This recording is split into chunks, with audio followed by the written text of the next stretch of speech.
Today, I'm gonna test 5 Lego cars on different surfaces. Oh gosh. From sticky syrup to slippery motor oil. Drifting? No. To see how different driving mechanisms will affect the traction. So we're gonna be playing grip or slip with Lego vehicles. Starting, of course, with our control vehicle. This car just has some pretty simple wheels and a single motor on the back drive shaft to actually make it run. And we're gonna be testing each of these vehicles in 3 different challenges. The straight shot test, the incline test, and the brake test. So for our control vehicle, we're just gonna put it on a straight sheet of glass and see if it drives forward.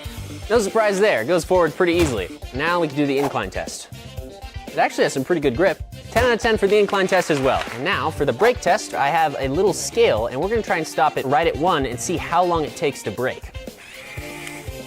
Looks like that's about a 3, which isn't bad. I'd say for traction, our control vehicle gets a 10 out of 10. But we're gonna make several modifications to this to make it actually drive on different liquids, starting with the first substance, which is maple syrup.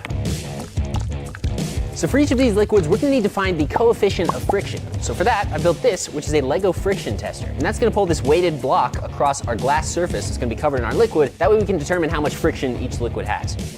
Now if we turn on this battery pack, that'll actually spin our winch, which is connected to a worm gear, and we can see how many ounces it takes. So it looks like around 1.2 ounces, 1 ounce, to pull this 10-ounce block. Now typically there would be a bit more complicated math involved with the normal force to actually calculate the coefficient. So since this is all kind of relative to the experiment and doesn't really matter, we're just gonna create a score called the friction score. So since we know this is a 10-ounce block and it takes 1 ounce of force to pull this across, the syrup is a 1 out of 10. So on the scale of friction, it's pretty low. So for our first vehicle to test on the syrup, I think what I'm gonna do is upgrade this, and I'm gonna add tank treads to give it hopefully a little bit more traction. And I've decided to keep each of these frames relatively simple. All I'm really doing is locking together some of these Technic boxes, and then so we can attach wheels, I'm just gonna use a few of these pieces and extend them and then place them on the ends. Pretty straightforward.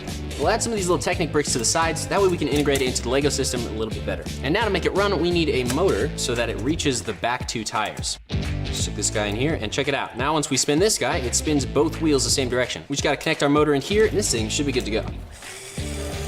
All right, so now we got our frame. For the actual tank part, we're gonna use some of these sprockets like this. Then we're gonna need to attach a bunch of tank treads together so that these things will actually spin.